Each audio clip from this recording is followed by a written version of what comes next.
तर आता आज आपण नेक्स्ट पॉइंट पाहणार आहोत. To explain the nuclear stability. Nuclear stability explain करण्यासाठी न्यूक्लिअर फोर्स हा एक कन्सेप्ट एक्सप्लेन करण्यात आलेला आहे. There is a certain force inside the nucleus. न्यूक्लियसच्या अंदर असा एक फोर्स असतो, जो फोर्स न्यूट्रॉन्स आणि प्रोटॉन्सला हेल्ड करून ठेवण्यासाठी रिस्पॉन्सिबल असते. तर त्या फोर्सला आपण न्यूक्लिअर फोर्स म्हणत असतो.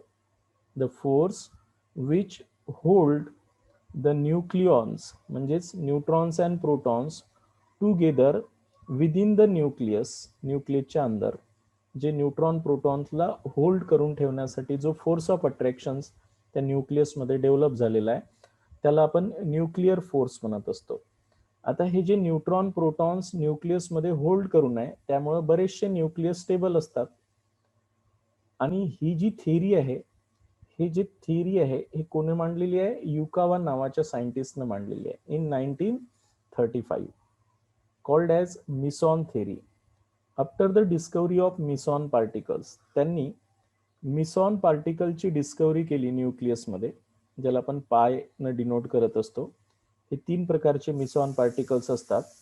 आणि या मिसॉन पार्टिकलच्या डिस्कवरी नंतर त्यांनी सांगितलंय की या न्यूक्लियरच्या अंदर एक फोर्स ऑफ अट्रॅक्शन असते, ज्या फोर्स ऑफ अट्रॅक्शनमुळे न्यूट्रॉन्स प्रोटॉन्स त्या न्यूक्लियसमध्ये होल्ड करून असतात. तर that force which hold the nucleons within the nucleus is called as nuclear force.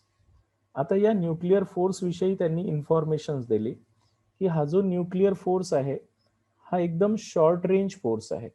म्हणजे तो 10⁻⁻14 मीटर एवढ्या शॉर्ट डिस्टन्समध्येच ऑपरेट होत असते. याच्यावरचं जर डिस्टन्स झालं तर दॅट फोर्स इज इनॲक्टिव्ह, म्हणजे ते फोर्स तयार होत नाही. आणि त्यामुळं it is a short range force. हा खूप शॉर्ट रेंज फोर्स आहे. आता हा जो फोर्स आहे न्यूक्लियसमध्ये, जो न्यूट्रॉन्स आणि प्रोटॉन्सला न्यूक्लियसमध्ये होल्ड करून ठेवण्यासाठी लागतो, तो इतका स्ट्रॉंग आहे की ग्रॅव्हिटेशनल फोर्स आणि जो इलेक्ट्रोस्टॅटिक फोर्स असते त्यापेक्षा तो 10⁻20 टाइम्स मोर स्ट्रॉंगर आहे. आणि म्हणून आपण सांगतो की न्यूक्लिअर फोर्स, जे न्यूक्लिअर फोर्स असते 10⁻21 times stronger than the gravitational and electrostatic force of attraction. Gravitational आणि इलेक्ट्रोस्टॅटिक फोर्स ऑफ अट्रॅक्शन पेक्षा हा जो फोर्स आहे 10⁻21 टाइम्स मोर स्ट्रॉंगर आहे. बघा, लक्षात ठेवायचं आहे, मोर स्ट्रॉंगर आहे. आणि हा इतका स्ट्रॉंगर आहे की त्या न्यूक्लियस आणि प्रोटॉन्स न्यूक्लियसमध्ये प्रोटॉन्स आणि न्यूट्रॉन्सला होल्ड करण्यासाठी तो ग्रॅव्हिटेशनल फोर्स आणि जो इलेक्ट्रोस्टॅटिक फोर्स असते, म्हणजे 2 अपोजिट चार्ज आयन्समध्ये, त्यांच्यापेक्षा 10⁻21 टाइम्स मोर स्ट्रॉंगर आहे. फक्त एकच प्रॉब्लेम आहे या फोर्सचा, it is a short range force. म्हणजे तो एकदम शॉर्ट डिस्टन्समध्येच ऑपरेट होत असतो. That is 10⁻⁻14 metres. As the size increase, जशी ही साईज इन्क्रीज होईल 10⁻⁻15 मीटर जर झाली तर दॅट बिकम इनॲक्टिव्ह. तो फोर्स इनॲक्टिव्ह होईल आणि म्हणून it is a short range force. आता हे जे न्यूक्लियसमध्ये फोर्स आहे हे 3 प्रकारचे आहेत. जे न्यूट्रॉन्स असेल न्यूक्लियसमध्ये, हा होल्ड करण्यासाठी एक फोर्स आहे. प्रोटॉन्स हे होल्ड करण्यासाठी एक फोर्स आहे. आणि एक न्यूट्रॉन्स आणि प्रोटॉन्सला होल्ड करण्यासाठी. There are 3 type of nuclear forces. Meson थेरीच्या म्हणण्यानुसार न्यूक्लियसमध्ये 3 प्रकारचे फोर्सेस असतात, है की नाही? The force of attraction between protons and neutrons. Protons आणि न्यूट्रॉन्स मध्ये अट्रॅक्शन आहे. प्रोटॉन्स आणि प्रोटॉन्स मध्येही अट्रॅक्शन्स आहे. आणि न्यूट्रॉन्स आणि न्यूट्रॉन्स मध्येही अट्रॅक्शन्स आहे. असं ही जी थेरी आहे, या थेरीचं म्हणणं आहे, मिसॉन थेरीचं. There are 3 type of nuclear forces. न्यूक्लियसमध्ये 3 टाइपचे न्यूक्लिअर फोर्सेस असतात, which hold the neutron protons, proton protons and neutrons inside the nucleus. तर त्या न्यूक्लियसमध्ये हे 3 टाईपचे फोर्सेस डेव्हलप होत असतात.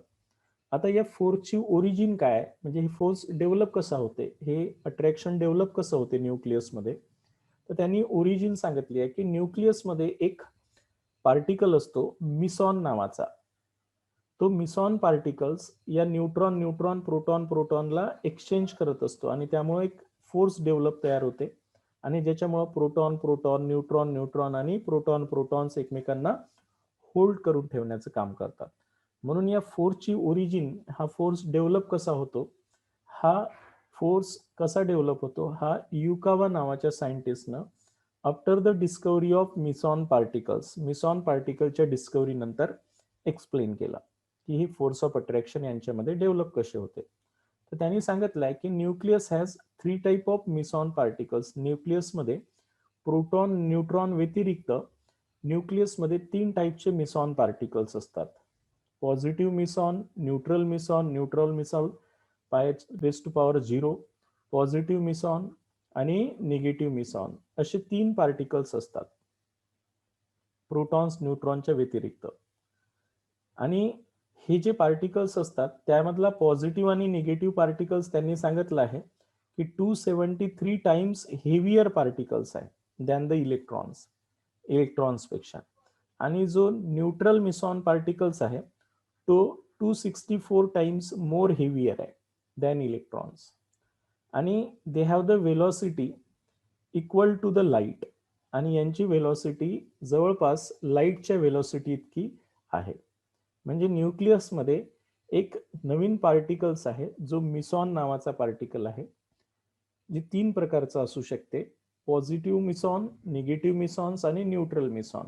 त्यापैकी positive negative mesons 273 times heavier आहेत than that of the mass of इलेक्ट्रॉनच्या मासपेक्षा. त्यानंतर न्यूट्रल मिसॉन हे 264 टाइम्स हेवियर आहे than the mass of electrons, and they have the velocity close to the लाईटच्या वेलॉसिटीच्या स्पीडनं हे तयार होतात आणि एक्सचेंज करतात. Neutron proton proton neutron neutron neutron मध्ये एक फोर्स ऑफ अट्रॅक्शन डेव्हलप करतात, असं या मिसॉन थेरीच्या याच्यावरून एक्सप्लेन करण्यात आलेलं आहे. आता ही जी थेरी आहे या थेरीचं म्हणणंच असं आहे की या न्यूक्लियसमध्ये जे फोर्स डेव्हलप होत असते due to the continuous interconversion between proton and neutron to protons, हे कंटिन्युअस एक्सचेंज होत असते न्यूक्लियसमध्ये. आता हे जे न्यूट्रॉनचं प्रोटॉनमध्ये कन्व्हर्शन होणं आहे, प्रोटॉनचं प्रोटॉनमध्ये कन्व्हर्शन होणं आहे, किंवा न्यूट्रॉनचं न्यूट्रॉनमध्ये कन्व्हर्शन आहे, तर असं होत असताना there is the emission of meson particles. Continuous exchange होत राहत असते. कशामध्ये? न्यूक्लियसमध्ये. न्यूट्रॉन प्रोटॉन मध्ये, प्रोटॉन न्यूट्रॉन मध्ये, न्यूट्रॉन न्यूट्रॉन मध्ये, असं कंटिन्युअस एक्सचेंज होत असते. And there develop a exchange force inside the nucleus. त्याच्यामुळे एक एक्सचेंज फोर्स डेव्हलप होतो न्यूक्लियसमध्ये, which hold the neutrons and protons inside the nucleus. That is called as nuclear force. त्यांचं म्हणणं आहे की न्यूक्लियसमध्ये जो पॉझिटिव्हली चार्ज प्रोटॉन्स आहे, जेव्हा तो न्यूट्रल मध्ये कन्वर्ट होतो तर त्यामधला पॉझिटिव्ह मिसॉन पार्टिकल्स तो एमिट करतो. न्यूक्लियसमध्ये न्यूट्रल मिसॉन पार्टिकल आहे ज्यावर चार्ज नाही आहे, तो जर पॉझिटिव्हली चार्ज मध्ये कन्वर्ट होत असेल तर तो निगेटिव्हली मिसॉन पार्टिकल एमिट करतो. न्यूक्लियसमध्ये एका प्रोटॉनचं दुसऱ्या प्रोटॉनमध्येही कन्व्हर्शन होत असते आणि असं होत असताना ते न्यूट्रल मिसॉन पार्टिकल एमिट होतील, कारण चार्ज सेम राहणार आहे. न्यूट्रल मिसॉन पार्टिकलचं दुसऱ्या न्यूट्रॉन मध्ये कन्वर्ट होत असेल, न्यूट्रॉनचं कन्व्हर्शन न्यूट्रॉन मध्ये होत असेल, न्यूट्रल असल्यामुळं त्याही वेळेस न्यूट्रल मिसॉन पार्टिकल एक्सचेंज होत असते. आणि हे न्यूक्लियसमध्ये इतक्या स्पीडनं चालते की हे लाईटच्या स्पीडच्या म्हणजे एवढ्या वेलॉसिटीनं हे एक्सचेंज होत असते. And there develop a exchange force inside the nucleus which hold the neutrons and protons inside the nucleus. Such a force is called as nuclear force. आता हा जर फोर्स खूप स्ट्रॉंगर असेल न्यूक्लियसमध्ये तर more the stability of the nucleus, vice versa. याच्याच उलट, जर न्यूक्लिअर फोर्स वीक असेल तर न्यूक्लियस अनस्टेबल असेल. आणि म्हणून आपण इफेक्ट ऑफ न्यूक्लिअर स्टॅबिलिटी सांगत असतो. ग्रेटर द न्यूक्लिअर फोर्स, जितका जास्त न्यूक्लिअर फोर्स असेल, greater the stability of the nucleus, vice versa. जर lesser the nuclear force, unstable the nucleus, ते न्यूक्लियस अनस्टेबल राहील. इथपर्यंत क्लिअर झालं. तर हे होती एक मिसॉन थेरी, ज्या थेरीनुसार आपण न्यूक्लियसमध्ये एक फोर्स ऑफ अट्रॅक्शन असते. हे स्पेशल टाईपचं फोर्स ऑफ अट्रॅक्शन आहे, कारण हे विदिन द 10⁻⁻14 मीटर या शॉर्ट रेंजमध्येच ऑपरेट होते. By increasing the distance the force is inactive. It is 10⁻21 times more stronger than gravitational and electrostatic force of attractions, and this force is developed due to the continuous exchange of protons to neutrons by the emission of a new particles inside the nucleus called as meson particles. Okay, now we just know about the stability of the nucleus on the basis of nuclear force. More the nuclear force means more the attraction, more the stable the nucleus. Lesser the nuclear force, weaker the attraction between neutrons and protons, and nucleus is radioactive in nature. हे झालं meson theory, जे न्यूक्लियसमध्ये एक force of attraction असते, ज्यामुळे neutron protons न्यूक्लियसमध्ये strongly held करून राहतात. हे या थेरीचं एक्सप्लेनेशन्स आहे. आता आपण नेक्स्ट पाहणार आहोत की आइन्स्टाईन मास एनर्जी रिलेशन्स. आपल्याला नेक्स्ट फॅक्टर ऍक्च्युअली पाहायचा आहे मास डिफेक्ट. बघा, लक्षात ठेवायचं आहे. आपल्याला नेक्स्ट फॅक्टर पाहायचा आहे मास डिफेक्ट. म्हणजे एखादा न्यूक्लियस तयार होत असताना जे काही मास लॉस होत असते, आहे की नाही, तर तो कन्सेप्ट समजून घ्यायचा आहे. तर एखाद्या न्यूक्लियसमधून जर मास लॉस झालं तर ते एनर्जीच्या फॉर्ममध्ये लॉस होत असते. म्हणजे एखादं न्यूक्लियस तयार होत असताना जर मास लॉस होत असेल तर ते मास एनर्जीच्या फॉर्ममध्ये लॉस होत असते. मास आणि एनर्जीचं रिलेशन सुरुवातीला पाहू आपण, आणि नंतर मग आपण मास डिफेक्टचं स्टेबिलिटीशी काय रिलेशन आहे हे समजून घेऊ. बरोबर आहे. एखादं न्यूक्लियस जेव्हा तयार होत असते त्यावेळेस न्यूट्रॉन प्रोटॉन पासून तर काही ना काही मास लॉस होत असते, आणि ही जितकं जास्त मास लॉस होईल तितका तो न्यूक्लियस मोर स्टेबल असते. हे आपल्याला एक्सप्लेन करायचं आहे की नाही. पण त्याआधी तुम्हाला मास आणि एनर्जीचं रिलेशन्स माहिती असणं आवश्यक आहे. त्यामुळं हे जे मास आणि एनर्जीचं रिलेशन आहे एका फेमस सायंटिस्टने मांडलेलं आहे. त्यांचं नाव आहे आइन्स्टाईन. लक्षात ठेवायचं आहे. आइन्स्टाईन फेमस इक्वेशन आहे. कशाविषयी? मास आणि एनर्जीसाठी त्यांनी फेमस इक्वेशन्स मांडलेलं आहे. लक्षात ठेवायचं आहे. आइन्स्टाईन मास एनर्जी रिलेशनशिप सर्वांना माहिती आहे की नाही. मास आणि एनर्जीचं रिलेशनशिप काय मांडलेलं आहे आइन्स्टाईन नावाच्या सायंटिस्टनी? E is equal to m into C square. E is the energy, m is the mass आणि c is the velocity of light. आता चेंज इन एनर्जी, जी काही एनर्जी लॉस होईल किंवा चेंज इन एनर्जी असेल ते चेंज इन मास, जितकं जास्त मास चेंज झालं डेल्टा m म्हणजे change in mass into velocity of light यांच्यावर डिपेंड असेल. मीन्स मास आणि एनर्जी हे इंटर कन्व्हर्टेबल आहेत. जितकं जास्त मास लॉस होईल तितकं ते एनर्जीमध्ये कन्वर्ट होईल, आणि म्हणून मास अँड एनर्जी, जी मास आणि एनर्जी असते, आर इंटर कन्व्हर्टेबल. हे कसे असतात? इंटर कन्व्हर्टेबल असतात. त्याच्यामुळं जितकं जास्त मास लॉस होईल तेवढी एनर्जी लॉस होईल. इंटर कन्व्हर्टेबल हे दोन्हीही एकमेकांसोबत इंटर कन्व्हर्टेबल असतात. ठीक आहे. आपल्याला माहिती आहे here C is the velocity of light. आपण इथं जे सी हे मॅथमॅटिकल टर्म घेतली आहे, ही काय आहे? वेलोसिटी ऑफ लाईट आहे. Velocity of light. आणि वेलोसिटी ऑफ लाईटची किंमत फिक्स आहे. किती असते वेलोसिटी ऑफ लाईटची किंमत? 3 × 10⁸ मीटर पर सेकंड, आहे की नाही. आता एक्झॅक्टली एखादं न्यूक्लियस जर तयार होत असेल आणि ही न्यूक्लियस तयार होत असताना 1 AMU मास जर लॉस झालं असेल, आपण मास AMU मध्ये मोजतो. AMU चं कन्व्हर्शन आपण kg मध्येही करणार आहोत. जर एखादं न्यूक्लियस न्यूट्रॉन प्रोटॉन्स पासून तयार होत असेल, आहे की नाही, तर त्यावेळेस जे काही मास लॉस झालं तर ते एनर्जीच्या फॉर्म मध्ये लॉस होईल.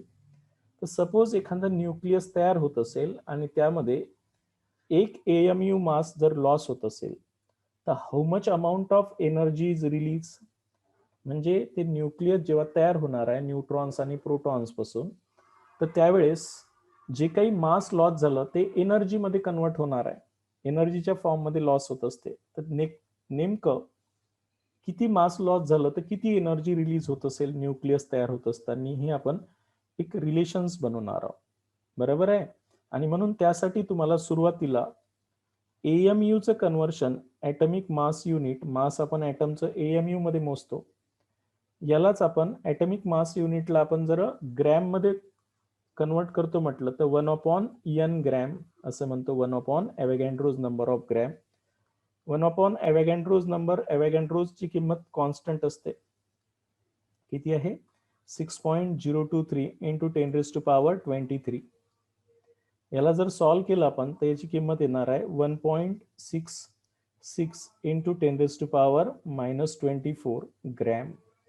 आणि आपण जर किलोग्रॅम मध्ये घेतो म्हटलं, कारण इथे मीटर पर सेकंड मध्ये घेतलाय, तर 1.66 इंटू 10⁻27 kg किलोग्रॅम. म्हणजे एक AMU मास म्हणजे बेसिकली किती होते? एक AMU मास म्हणजे 1.66 इंटू 10⁻27 किलोग्रॅम होत असते. आता एखाद्या न्यूक्लियस मधून एवढं जर मास काय झालं, लॉस झालं, तर how much amount of energy is release. बरोबर आहे. आणि म्हणून आपण इथे आता रिलेशन्स काढणार आहोत. Wien 1 AMU mass is loss, जेव्हा एखादा न्यूक्लियस तयार होत असताना एक AMU मास जर लॉस होत असेल, इनडायरेक्टली तुम्ही काय म्हणू शकता, 1.66 इंटू 10⁻27 kg मास जर लॉस होत असेल, तर हे जर लॉस होत असेल तर how much amount of energy is release, how much amount of energy is release, amount of energy is release, किती एनर्जी ते रिलीज करत असेल. बरोबर आहे की नाही, हे आपण कॅल्क्युलेट करणार आहोत. त्यासाठी आपण या इक्वेशन्स मध्ये व्हॅल्यू पुटअप करू आता. बरोबर आहे. काय? Delta E change in energy with change in mass into C square, हे रिलेशन आहे आपलं आइन्स्टाईनचं. चला आता आपण एनर्जी काढणार आहोत की वेन 1 AMU मास लॉस होत असेल न्यूक्लियस मधून, तर व्हॅल्यू पुटअप करू आता. 1 AMU च्या ऐवजी आपण किलोग्रॅम मध्ये घेणार आहोत. तर मास लॉस 1.66 इंटू 10⁻27 आहे की नाही, इंटू सी स्क्वेअरची व्हॅल्यू काय राहणार आहे, 3 इंटू 10⁸ याचा स्क्वेअर. आता जेव्हा आपण हे सॉल्व करू तर 1.66 इंटू 10⁻27, 3 चा स्क्वेअर काय राहणार आहे, 9, आणि 10⁸ म्हणजे 10⁻16. आता आपण याला जर सॉल्व करतो म्हटलं तर 1.66 इंटू 9, आता हे 10⁻27 आणि 10⁻16, म्हणजे रिमेनिंग किती राहील, 10⁻11. काय युनिट राहणार आहे, kg, मीटर स्क्वेअर पर सेकंड स्क्वेअर. बरोबर आहे की नाही. पण तुम्हाला माहिती आहे की हे म्हणजेच जूल होत असते. त्याच्यामुळं 1.66 इंटू 9 इंटू 10⁻11 जूल. आलं लक्षात मी काय सांगितलं आहे ते. तर ऍक्च्युली हे जे जूल युनिट आहे हे एनर्जीचं खूप मोठं युनिट आहे, आणि ते स्मॉल पार्टिकल्स किंवा स्मॉल चेंज इन एनर्जीसाठी आपण वापरत नाही. आणि म्हणून जे छोटे छोटे पार्टिकल्स आहेत त्यांच्यामधली एनर्जी चेंज आपण इलेक्ट्रॉन व्होल्ट मध्ये मोजत असतो, आहे की नाही. आणि त्यामुळं आपल्याला जूलचं कन्व्हर्शन इलेक्ट्रॉन व्होल्ट मध्ये कन्वर्ट करायचं आहे. त्याच्यामुळे 1 electron volt is equal to 1.6 into 10⁻19 joule होत असते. त्याच्यामुळे 1 जूल इज इक्वल टू किती होणार आहे, 1 joule is equal to 1.6 into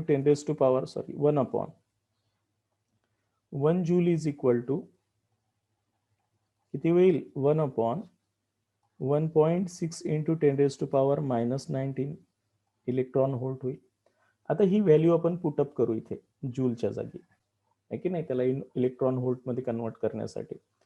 त्यामुळे ही व्हॅल्यू जर आपण इथे पुटअप केली 1.66 इंटू 9 इंटू 10⁻11 इंटू 1/1.6 इंटू 10⁻⁻19, आता हे इलेक्ट्रॉन व्होल्ट होईल. बरोबर आहे. आणि याला जर सॉल्व्ह केलं आपण तर याची किंमत येते 9.316 इंटू 10⁸ इलेक्ट्रॉन व्होल्ट. पण आपण इलेक्ट्रॉन व्होल्टला आपण आता कन्वर्ट करू मेगा इलेक्ट्रॉन व्होल्ट मध्ये. तर 931 आपण हे 2 डेसिमल इकडे सरकवले, 10⁻⁻ काय होईल -2, म्हणजेच 10⁻6 इथे होऊन जाईल इलेक्ट्रॉन व्होल्ट. आता 10⁻6 इलेक्ट्रॉन व्होल्ट म्हणजेच काय होते मेगा इलेक्ट्रॉन व्होल्ट, म्हणजे 931.6 मेगा इलेक्ट्रॉन व्होल्ट एवढी एनर्जी रिलीज होईल. म्हणजे एक न्यूक्लियस जर बनत असेल न्यूट्रॉन्स आणि प्रोटॉन्स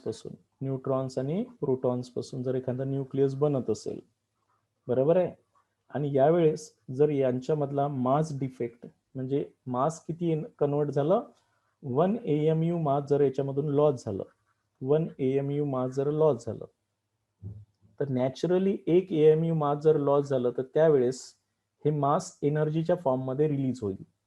हे 931.6 मिलियन इलेक्ट्रॉन व्होल्ट एवढी एनर्जी रिलीज करल. It is the tremendous energy, because when there is the explosion of nuclear bomb जेव्हा एक्सप्लोजन होत असते, जसं हिरोशिमा आणि नागासाकी या 2 प्रांतावर जपानच्या, जेव्हा अमेरिकेनं तो बॉम्ब हल्ला केला होता, आहे की नाही, तर यावेळेस जी न्यूक्लियस होतं तर त्या न्यूक्लियस मधला मास डिफेक्ट, आहे की नाही, हा ऍक्च्युली 1 AMU बी नव्हता. म्हणजे त्यावेळेस एका न्यूक्लियस मधून near about 200 million electron volt एवढीच एनर्जी रिलीज झाली होती. इथे तर मी तुम्हाला सांगितलंय की 1 AMU मास लॉस झालं तर 931 म्हणजे 1000 टाइमच आहे, means it is 5 times more. या न्यूक्लिअर बॉम्ब पेक्षा हे 5 टाइम्स मोर आहे. म्हणजे एखाद्या न्यूक्लियस मधून 1 AMU मास लॉस जर झालं तर that times it release 931.6 million electron volt energy, and that is the tremendous energy. 1 AMU mass is nothing but the mass of 1 proton. Mass of 1 protons means एखाद्या nucleus मधून एका प्रोटॉनच्या मास एवढं जर mass loss झालं एखाद्या न्यूक्लियस मधून, nucleus तयार होत असताना किंवा न्यूक्लियस ब्लास्ट झाल्यानंतर रिलीज होईल, तर ते किती रिलीज होईल 1000 million electron volt. Means it is 5 times more stronger energy than the energy released due to the explosion of the nuclear bomb. इतकं डेंजर आहे की नाही. आणि म्हणून आपण एक रिलेशन्स काढला आताच की ज्या वेळेस delta M 1 AMU mass loss होत असेल, किंवा आपण त्यालाच 1.66 इंटू 10⁻⁻24 ग्रॅम म्हणा, किंवा 1.66 इंटू 10⁻⁻27 किलोग्रॅम एवढं जर मास लॉस होत असेल तर एनर्जी रिलीज इज, त्यावेळेची एनर्जी रिलीज किती असते 931.6 मेगा इलेक्ट्रॉन व्होल्ट एवढी एनर्जी असते. त्याच्यामुळं बेसिकली कोणतंही न्यूक्लियस तयार होत असताना लेस दॅन, बघा लक्षात ठेवायचं आहे, लेस दॅन 1 AMU पेक्षाच कमी मास लॉस होत असते कोणतंही न्यूक्लियस तयार होत असताना. त्यामुळे आपण एक फॉर्म्युला बनवू, energy release is equal to, आहे की नाही, काय करणार आहोत delta M into 931 million electron volt.